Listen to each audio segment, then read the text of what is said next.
আছো সবাই, আমার লাইভ দেখে সবাই নিশ্চয়ই জেনে গেছো যে আমি কোথাকার গল্প করব। সেটা নিয়ে কোনো চমক নেই, কিন্তু চমক আছে শেষে, কারণ তোমরাও চাক্ষুষ দর্শন করবে আমি যা দেখে এলাম সেটার। চলো তাহলে গল্প আজকে শুরু করা যাক।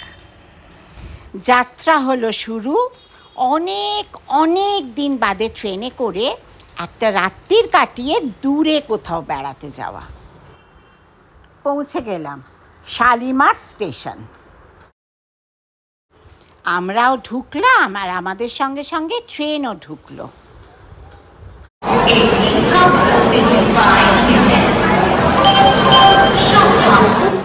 কতদিন বাদে স্টেশনের সেই পরিচিত আওয়াজ।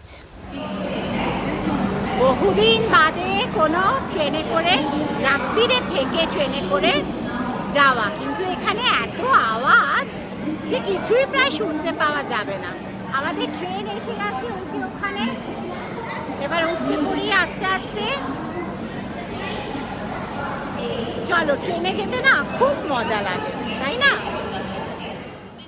শালিমার স্টেশন কিন্তু একেবারে ঝকঝকে তকতকে।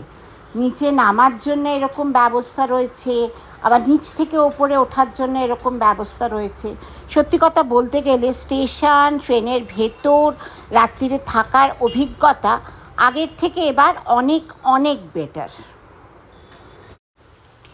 একদম রাইট টাইমে পুরীর উদ্দেশ্যে ট্রেন ছেড়ে দিল।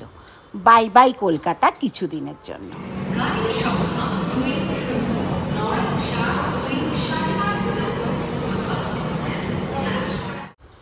রাত্রিরে ট্রেনে যাওয়ার সবচেয়ে মজা কী বলো তো? বাড়ি থেকে বানিয়ে আনা রুটি, বেগুন ভাজা, পটল ভাজা, আলু ডিমের ডালনা আর সন্দেশ। ট্রেনে দুলে দুলে খেয়ে একটা লম্বা ঘুম। ଷ୍ଟେସନ ସୂଚନା କେନ୍ଦ୍ରକୁ ଆସନ୍ତୁ, ଆପଣଙ୍କ ଲୋକ ଅପେକ୍ଷା କରିଛନ୍ତି। অ্যানাউন্সমেন্ট শুনে তো বুঝতেই পারলে পৌঁছে গেছি পুরী। স্টেশন থেকে বেরিয়ে অটো করে যেই বাঁকটা নেয় না হোটেলের দিকে, ঠিক চোখের সামনে যখন সমুদ্রটা দেখতে পাই, আমি একেবারে ছুটতে চলে যাই সমুদ্রের সামনে। হোটেলে ঢোকার আগে ওই গর্জনটা একবার শুনে আসি।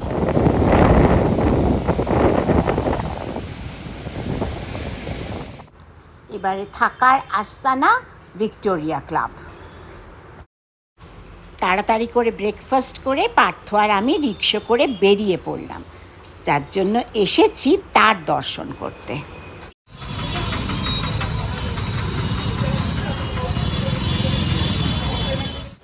ওই দেখো সামনে দুর্গা মণ্ডপ।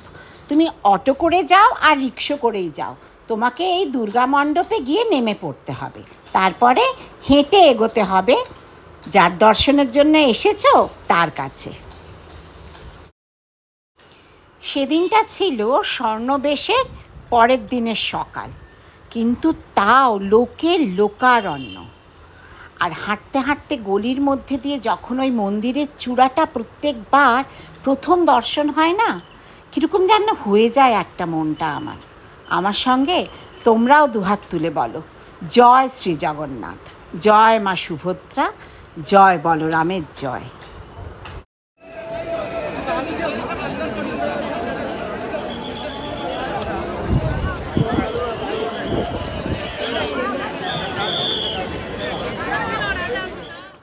আমার আর কিচ্ছু বলার নেই, এবার তোমরা শুধু দর্শন করো।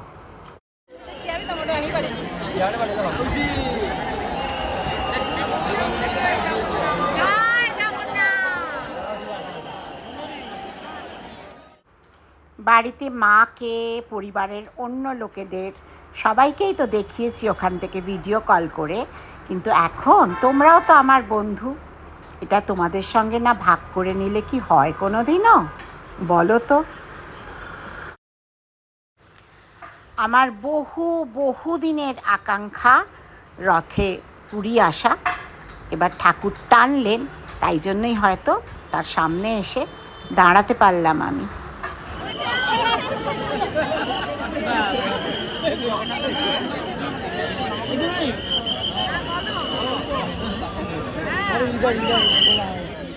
বিকেলবেলায় সবাই এসে গেছে, সোমা, সুকান্ত দা, ঈশানী, তাপসদা, অলোক, তপনদা।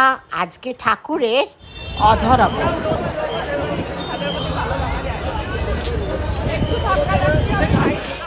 প্রচণ্ড ভিড়, এত মানুষের শ্রদ্ধা, ভক্তি, বিশ্বাসে এই সময় পুরীধাম যেন এক অন্য রূপ ধারণ করে।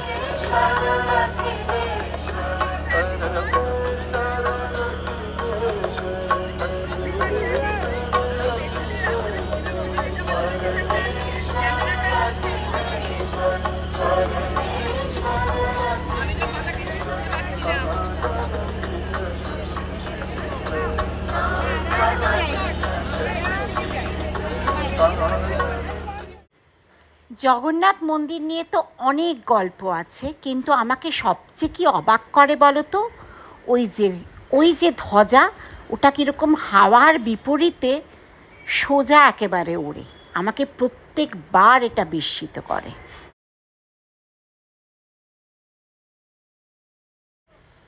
আবার সকালে গেলাম ঠাকুরের কাছে।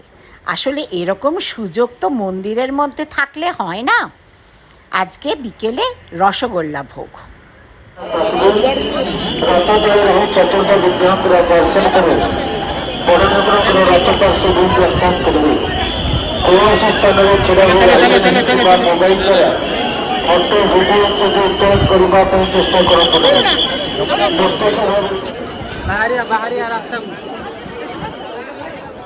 কেমন দর্শন করলি বল, কেমন দর্শন করলি? দারুণ দারুণ, সবার জন্যই সফল। একটা তো নিমিত্ত লাগে। Thank you. ঠাকুর এনে ঠাকুর না ডাকলে কেউ এসে দাঁড়াতে পারে না। কিন্তু ঠাকুর কাউকে একটা বলে যে উনি যদি ডাকে, দেখো উনি যদি ডাকে কেউ এসে দাঁড়াতে পারবে না এখানের সামনে। তবে নিমিত্ত একটা লাগে, সেইটা এবারে সোমা, ঈশানী, আমরা বন্ধুরা মিলে এসেছি সবাই। আজ পুরীর অলিতে গলিতে থরে থরে রসগোল্লা। আমরা তো সেই ছোট্টবেলার স্কুলের বন্ধু, সবাই মিলে কটা দিন দারুণ দর্শন, আড্ডায় একদম ভরপুর খুশিতে কাটলো। এই যে কটা দিন সামনে ছিল একেবারে জনসমুদ্র। ঠাকুর যখন ভেতরে ঢুকে গেলেন, সামনের চত্বরটা আবার খালি। ঠাকুর তো উঠে ওনার আসনে আসীন হয়ে গেছেন। আমাদের আবার 1 বছরের অপেক্ষা যে কখন উনি নেমে এসে বসবেন আবার রথে, আর আমরা অনেকক্ষণ ধরে মন প্রাণ ভরে দর্শন করতে পারবো। আবার যদি সামনে বছর টানেন, মনে ইচ্ছা রইল সবাই যদি সুস্থ থাকে, আবার আসবো ঠাকুর তোমার সামনে। জয় শ্রী জগন্নাথ। এবারে বলো, আমার সঙ্গে দর্শন করতে তোমাদের কেমন লাগলো? আর ভালো লাগলে ওই শেষে যেমন বলি, please like, share and subscribe my channel, and don't forget to press the bell icon.